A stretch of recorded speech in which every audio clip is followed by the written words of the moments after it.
From oarfishes to adorable sigils and miracles, cause it never hurts for it to happen, although it would depend on what happens exactly anyway.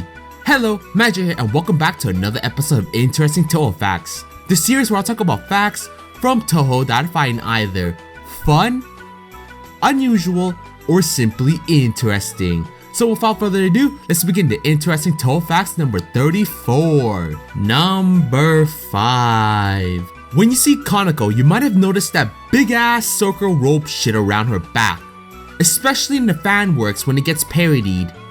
It does represent something though, which I'm bloody thankful for. Someone might have thought Conical was into BDSM or shit. The circle is called Shime Nawa, and it represents the figure of an entwined snake, which in turns represents resurrection, rebirth, and eternity through the repeated shedding of its own skin. Wow, I did not know a snake represented that much. She also possesses her own Bashira, which are those pole-like things associated with Conical. The thing I always assumed is a bloody cannon. The Bashira are used during Shinto festivals of the same name. She uses them in a traditional festival to toss off of cliffs. Whoa, calm down there, Conical. You might hit a yokai or something. Considering you live near the top of the yokai mountain, anyone who get hit by that would be really pissed. But there haven't been any complaints in canon, so that means she hasn't hit anyone, which is cool. Number 4. I want to talk a little about the grimoire of Marissa. If you guys didn't know, the grimoire is a book Marissa created cataloging all the spell cards of the girls she had fought up to, and each character has a picture that represents them, like Raimi with a yin-yang orb, Sonia with a pocket watch, and Moku with a heart with wings and a little flame on top. Now Sawako's sigil is definitely the most cutesy of them all. Let me show ya. I did mention in this series about Sawako's affiliation with frogs, and it looks like Marissa took it to point and created this sigil. I mean, you ain't getting another sigil that's smiling like that, that's for sure. Number 3. Eek, our disco-loving thunder wielder, is based off of oarfishes.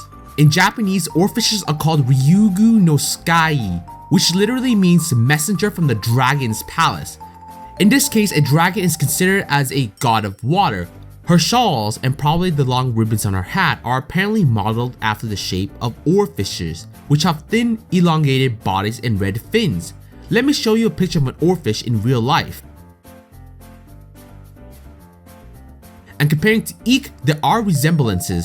So whenever you're fighting Eek, be wary that the shawl she's using to hit you might have a little fishy smell to them. Number 2. Since I'm talking about Eek, I might as well mention Tenchi. Can't leave her hanging. Now Tenchi has a really powerful body. How strong, you ask? It's tough enough where it can't be pierced by Sakyo's knives. I'll admit, that's pretty impressive. Tenchi's pretty lucky because the source of her strength is due to peaches. Yes, because of peaches. And I ain't talking about that peach either. Anyway, these heavenly peaches, when eaten, it forges one's body to one's convenience. So don't expect to go to your local store and stock up on a bunch of peaches thinking you'll have a body like Tenchi. Heaven doesn't have normal foods beside the peaches, so all celestials probably eat these peaches and strengthen their bodies. If only I can get some heavenly peaches, I'd have a kick-ass body. Number 1. So in episode 32, I talked about Sonia's role as a shrine maiden and wind priestess. So this episode, I want to focus on what she's able to do. She's able to cause miracles, which is cool. She's able to invoke miracles through her godly heritage, and many of her spell cards are themed after miracles of various religion or odd events. Like Miracle of Afrotsky, which is a phenomenon in which unnatural things fall from the sky, like frogs. Sea Opening, the day the sea split, which is reference to Moses crossing of the Red Sea in order to lead the Israelites away from Egypt as described in the Exodus of the Old Testament. And Miracle, God's Wind, which is based on a kamikaze that sunk the invading Mongolian fleets, saving Japan. Sonia's miracles are mainly the manipulation of weather and also seems to use it in prayers for rain. So don't expect to ask Sonia to give you a miracle on that winning lottery ticket.